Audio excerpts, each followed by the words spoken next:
The Dollman.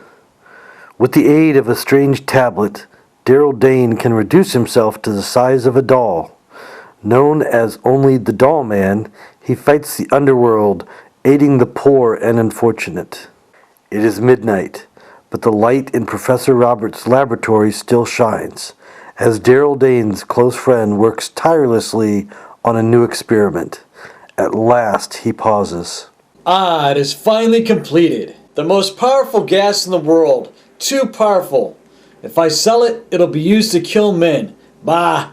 I'm going to destroy it, for there are too many instruments of death now in this world. Suddenly, the lights of the laboratory go out. A hand whips out of the darkness. Keep quiet if you want to live. A brief struggle follows. There's a thud of a smashing fist, then silence. Take him to the car, hurry, or you'll wake up the whole joint. A few minutes later, a powerful car roars into the night. Wakened by the noise and finding her father gone, Martha Roberts rushes to a telephone. I must call Daryl. In the apartment of Daryl Dane, the Dollman. What? I'll be right over, Martha. It's that new gas Roberts was working on, I'll bet. A few minutes later, Daryl leaps up the steps of the Roberts home. Martha? Martha?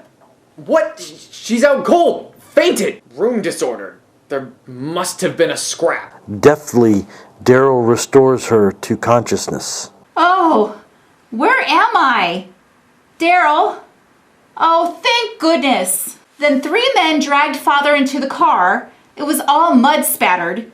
Couldn't see the license. Heard someone say they needed gas and, Laurel Lee. I'm going to trace that car. Stay in bed. I'll get in touch with you later. That's what you think, Daryl Dane. I'm going with you. Methodically, Dane visits every gas station. We've covered everyone within a radius of 10 miles. Did you service a mud-covered car tonight? Well, why, yeah, I did. A couple of tough eggs, too. And they had another duck with them. A little old guy. And their windows had some white on them. How much gas did they buy? Filled up a tank, 13 gallons. Thanks. Here's something for your trouble. Where to now, Daryl? To the seashore. Mud on the car meant it came from the country. White dust. That's probably dried sea spray. And 13 gallons of gas tells me that they must have come from at least 100 miles away or more. I know a seacoast town about that distance. Deep Haven. Good, and that's where we're going. Thus, a few hours later. Ugh, what a shabby-looking place. Park the car while I question some of the townspeople. Big town car? Nope, ain't seen it. Car with mud on it? Yep. I seen one on the road through town, but can't see where it went. Lorelei, don't know her. Nah, ain't seen nothing. Didn't see it leave town. Evidently, the hideout is on the waterfront. With Martha at his side, Daryl speeds to the waterfront. They stop at the first house. An old sea captain lives here. Perhaps he knows something. Men, can't say that I did. Button me hatches. Ye must be called to stay a spell and warm yeself by the fire. Have you heard of the Loreley? Lorelei? 'Tis an eerie place. No one ever goes thar. 'Tis an isle in this harbor. However, some mighty queer goings on, red, blue, green lights, strange noises. Aye, if you ask me, it's haunted. Yep, ghosts of dead sailors. While the old salt spins his yarn, Daryl becomes the Dollman. There she lies yonder. And if I was ye, holy saints, he's disappeared. He left his clothes. Leaving the astounded sailor in the care of Martha, the Dollman sprints across a pier. Ghosts on Loreley Isle? We'll see about that. And no one sees a tiny figure dive into the sea. Hold on, Mr. Fish. I'm hopping a ride on your tail. Woo! Bronco busting has nothing on this. Suddenly, out of the gloom, Holy smoke! A shark! his muscles taut, the Dollman dives to the bottom. He snaps a sturdy bamboo reed and plunges upward. Using the rod as a spear, the Dollman thrusts it through the shark. But the pressure becomes too great, even for the Dollman, and he rises to the surface. Soon he is leaping up the sheer rocks that sailors call the Lorelei. On the peak of the storm-swept precipice stands a weather-beaten shack. A light flickers in its windows.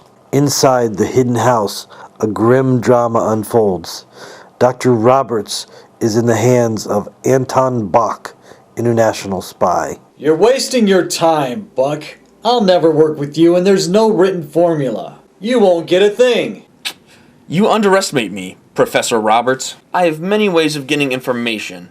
Some a little crude, perhaps, but it will be some time before the flame will reach your foot. You'll have plenty of time to think it over. Outside, on the island, a tiny figure runs madly towards the house. Once inside, he swings through the crevices till he reaches the attic. A mouse, startled at the sight of a human so tiny, scurries to safety. Sorry, old-timer. Quietly, he examines every crevice.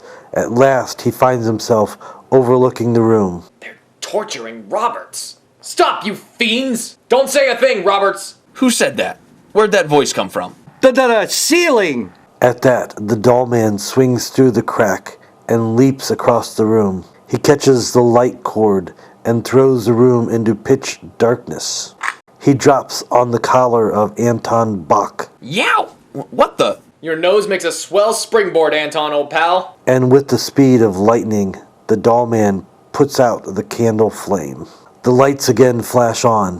What was that? There's no one in the room. The door is bolted. You're through, boys. I'm gonna squeal. Squeal, will ya? I didn't say nothing, boss. I swear it. While the two argue, the doll man is busy tying their shoelaces together. Look! A tiny figure! What the? Our laces are tied! I'll have your bonds untied in a moment, Roberts. A spanking is something you haven't had since you were a boy. Ouch! You! The doll man! Yes, my friend, the doll man. And not a toy. You're now playing with the man who will end your game of crime. Yeah? I'll have something to say about that, you... But the doll man springs, seizing Anton's wrist in a vice-like grip. The gangsters swing into action, but the doll man proves an elusive prey. Oops, sorry Butch, I meant to hit the doll man. You've a slow left, pal. As Roberts stoops to pick up the fallen gun, No, you don't. but the professor suddenly whirls and fires. Oh! Meanwhile, another thug seizes a Tommy gun. Let the little runt duck this. Woo! What pepper? Accidentally, the doll man crashes into the bottle containing Professor Roberts' deadly gas. With a crash, the vial hits the floor. Instantly, the room fills with vapors, and one of the gangsters sinks to the floor. A few minutes later, Dr. Roberts finds his friend, the doll man, on the floor. The gas. Got him. Quickly placing him in his pocket, he staggers out. Once outside, Daryl, I'll try a little artificial respiration. At last, he's coming around. Put your hands up, you kidnapper. After Miss Roberts told me the story of her father's kidnapping, I knew just where to look. But I'm her father. I'm Professor Roberts. You're mad. You're a killer. I can see that. And where did you get that doll? But... Father! Hold on there, Caleb. Martha, my dear. Daddy, darling, are you all right? Yes, thank heavens. So it's a sleuth you'll be, huh? Look at this. A doll. Saints alive, a man no bigger than a doll. Get your gun, Sheriff. I have a nest of foreign spies waiting for you. They're in that house. I'll go on ahead. There's some activity in there. The effects of the gas must have passed off. I'll enter through this window. That doll man spoiled our plans. We'll get him now for sure. the doll man swings across the room, knocking the gun from Anton's hand. And now I'll put you fellows in the proper mood to receive the police. Strike one! Ow! Here, gentlemen, are your men. It won't be hard to convict them. Later, at the inn, Dr. Roberts prepares to leave in borrowed clothes. Suddenly, Daryl Dane appears. Where have you been? Ben, by heck, I captured the biggest nest of spies I ever seen with the help of a tiny man called himself the Dollman. I don't believe it. Trouble with you city fellas is you think you're smart, never believe in nothing. Goodbye. So long, old-timer. And thanks. Daryl Dane, you old hypocrite. Telling that nice old man you don't believe him. You are the doll man.